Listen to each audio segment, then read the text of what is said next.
So, as we approach the new year, I think it's really important to talk about weight loss because that is literally the one thing that pretty much every patient in perimenopause or menopause, or even just in their mid to late 30s, comes to me with a concern for. They want to lose weight, they feel like they've been doing everything and they don't know what else they could be doing to lose weight. So, let's talk about it because the reality is losing weight is a game of math. Now, before I lose you on this conversation, I want to talk about a few things. You're like, "But Laura, I literally, just ended up being 37, 38, 39, maybe 42. And all of a sudden, I cannot lose weight. I'm doing the exact same thing and I've never had a weight issue.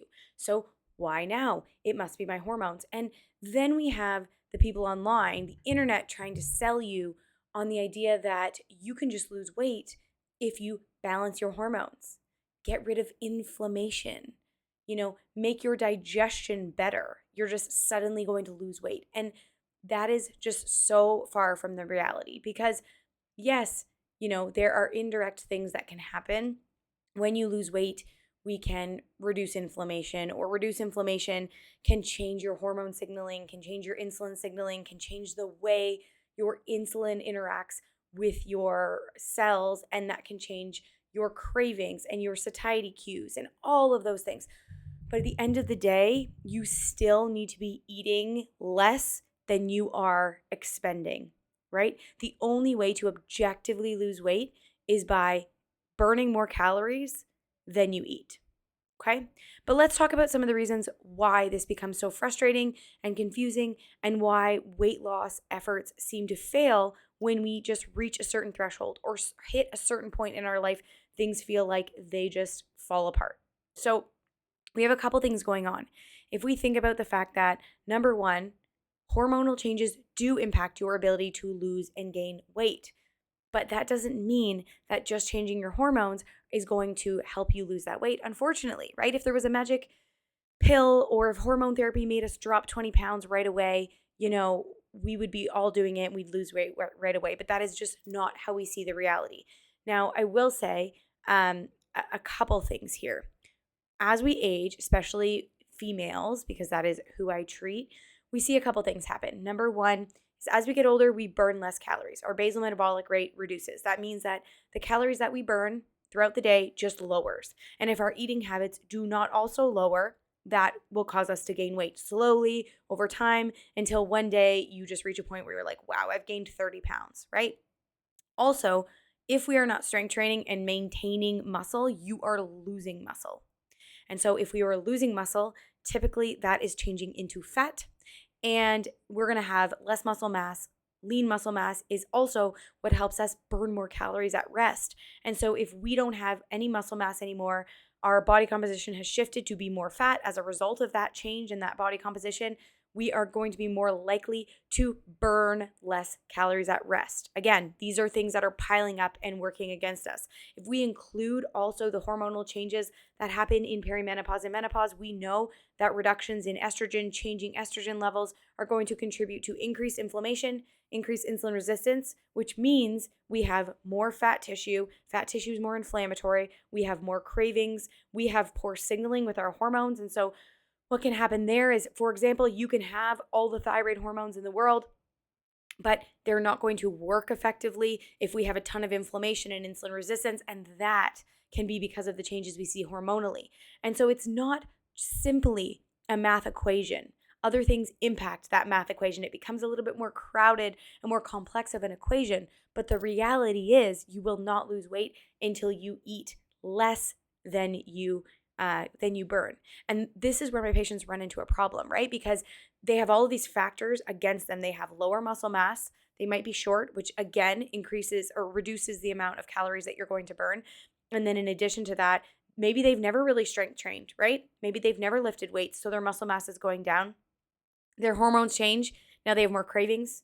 Now they're more insulin resistant. They're also going to be more protein resistant, meaning the amount of protein that they used to eat in their 20s that helped them keep that lean muscle mass, they now need more. And so those cravings are their body wanting more protein. But as humans, we have free will and we have choice. And so when we have those cravings, we end up going for quick snacks, right? Especially with the increased insulin resistance, those snacks, we're going to be craving things that are going to bring our blood sugar up, right? That are going to fix what our body sees, what our brain sees as those blood sugar swings that come with insulin resistance.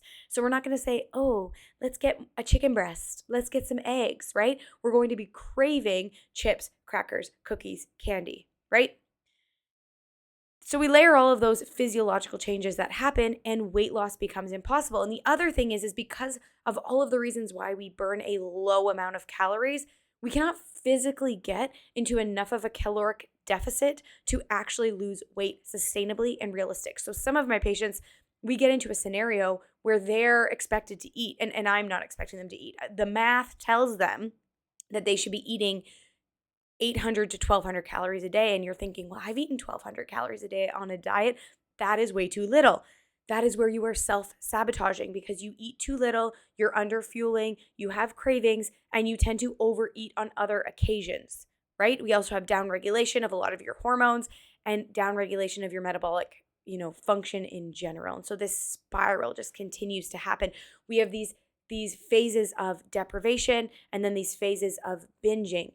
And that is not sustainable weight loss. The other thing is when patients that I meet go on a calorie deficit, they tend to make a few mistakes. Number one, they usually eat too little, which again results in a lot of that binging behavior, that craving behavior, because their body is quite literally not satisfied. They are not also exercising and gaining muscle mass, which we need so that we can combat that reduction in basal metabolic rate. Their hormones do need to be balanced, but balancing your hormones isn't going to make you drop 20 pounds, right? So anybody who's selling you that is just completely inaccurate. Getting inflammation out of your body will help with hormone signaling and insulin signaling, which helps with cravings, right? Getting good quality sleep is really important. Typically, what happens is we have poorer sleep. As we get older, that is going to layer on to all of these issues I've already talked about. This is why the weight conversation becomes so complex and so difficult, right? We get into a spiral. We're lacking sleep.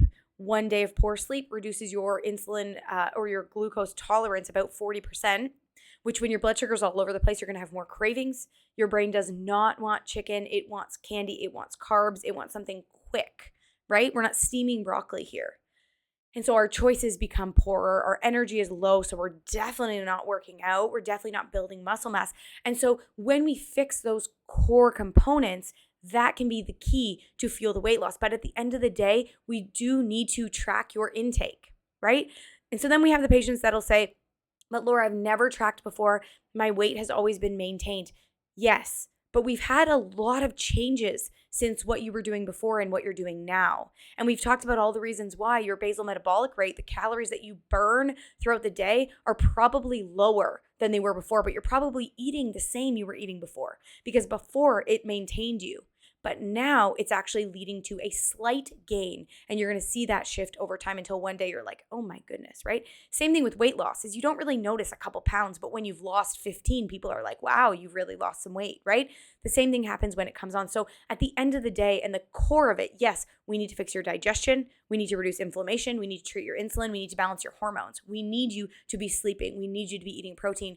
But to physically lose weight, you need to be on a program that puts you in a calorie deficit, whatever that looks like. And sometimes with my patients, I actually have to put them in a maintenance phase before we go down to that calorie deficit. I actually have to say, okay, we're going to spend 4 to 6 weeks actually just eating what your body needs, and then we're going to bring you down, right? A lot of people are used to, when they go on a diet, they're used to being in a calorie deficit, and then they stop that calorie deficit because they've lost the weight, they've got where they needed to go, but now they don't know what to do because they're not used to eating in a way that actually maintains their weight. They don't know how to eat for this new body, so they eat like they did in their previous body, which results in weight gain, slow over time. The next conversation I like to have with patients is how dire is it that you lose weight, right? Because my goals might be different than your goals, right? If somebody needs to lose 50 pounds, 100 pounds, because they are insulin resistant, they have high blood pressure, they have high cholesterol, I'm like, listen, we need to lose this weight, right? But if somebody needs to lose 15 pounds, is that the difference between health and not health? Usually no, right? And so sometimes it comes down to, What is your why? What are you looking to achieve? And what sort of realistic expectations can we set, right? You're not going to look like somebody who's planning for a bodybuilding competition. And in fact, I genuinely don't want you to look like that, right? That's not what we're seeking in terms of health. We have to set out what is our expectation, what are we looking for, and what is the outcome that we think we can realistically achieve. I'll have patients who were always exercising in their teens and their 20s, and they ran marathons, and then all of a sudden their 50s hit and they feel flabby, right? Because we do have those body composition changes. And so it's not that weight loss is the goal, it's that they don't feel toned anymore. And sometimes we do have to be okay with some of these changes that happen naturally, because your body is going to change, right? Your body changes after puberty. It changes when you get pregnant. It changes when you give birth. And so when we go through perimenopause and menopause, there's going to be natural changes, natural fluctuations. There are things we can do to optimize that body composition and make sure you are in a healthy state. But when it comes to a 5-pound weight loss, is that really a goal? Or are we looking to maybe work on combating that protein resistance that you have because of menopause and help you maintain the muscle that you do have, right? And help you get on appropriate hormone therapy so that we can normalize that insulin response and reduce inflammation and help you sleep better. Because the reality is, a lot of these patients don't just want to lose 5 pounds. They just want to feel better. There's something that they're missing. They have low energy, or they don't feel good about themselves, or they just feel lost. They just feel like this identity shift happened with perimenopause and menopause. And so I just want you to be mindful of all of the pieces of weight loss. There are a lot of ways that, we talk about tracking and it immediately sounds overwhelming and like a ton of work. But, modern 2025 apps and things do make it a lot easier these days. We have AI tracking, apps that you can take pictures of food, which I personally use because it helps me live my life in moderation and live my life realistically, going out, being able to eat out for dinner, being able to have takeout when I want it, being able to make a batch meal for my family and not have it be so measured and weighed and still reach my goals. You could meal prep at the beginning of a week and know exactly what each meal has. So then your week is grab and go. And so you're not scanning and tracking, right?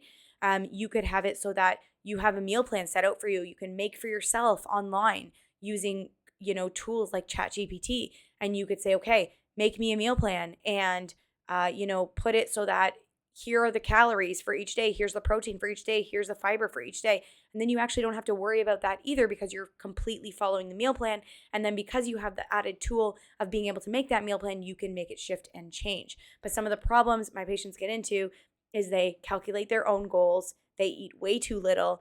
They don't have an end point. They do not take diet breaks, and they don't know what the next move is. So they feel like they're in this spiral. So as we go into 2026, I want you to be mindful of all of those things. If you have questions about weight loss or how to achieve your goals, book a free call with me